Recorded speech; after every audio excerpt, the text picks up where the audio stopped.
இப்போ இவங்க எங்கே சிபிஐ வழக்கு கேட்டாங்க அப்படின்னு சொல்கிறீங்க. இப்போ ஆதவ் அங்கே பேட்டி கொடுக்குறாரு, அது தமிழிருந்து உள்ளிட்ட பல்வேறு இணையதளங்களில் இப்போ வந்திருக்கு. அதில் அவங்க சொல்றது, ஆதவ் அர்ஜுனா சொல்றது, எங்கள் தரப்பு கோரிக்கை உச்சநீதிமன்றத்தால் முழுவதுமாக ஏற்றுக்கொள்ளப்பட்டது. நாங்கள் 3 கோரிக்கை வைத்தோம். சிபிஐ விசாரிக்க வேண்டும், அதை உச்சநீதிமன்றம் நேரடியாக கண்காணிக்க வேண்டும், அதற்காக ஓய்வு பெற்ற நீதிபதி தலைமையில் குழு அமைக்க வேண்டும் என்று கோரியிருந்தோம்.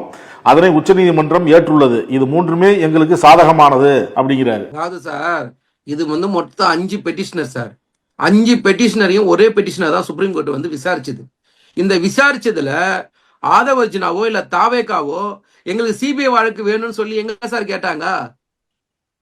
உச்ச நீதிமன்றத்துடைய நீதிபதி தலைமையில ஒரு விசாரணை குழு கேட்டாங்க. சிபிஐ கேட்டது திரும்ப திரும்ப சொல்ற பாஜக கேட்டுச்சு சார். பாஜக இடியையும் இன்கம் டேக்ஸையும் எப்படி பயன்படுத்துதோ அதே மாதிரி தான் சார் சிபிஐ பயன்படுத்துது.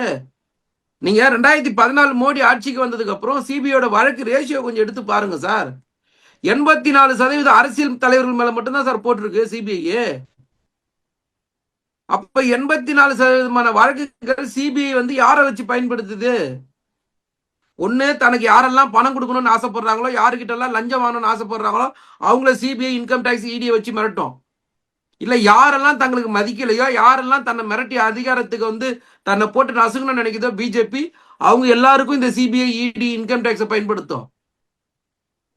இது முழுக்க முழுக்க பிஜேபியோட வேலை.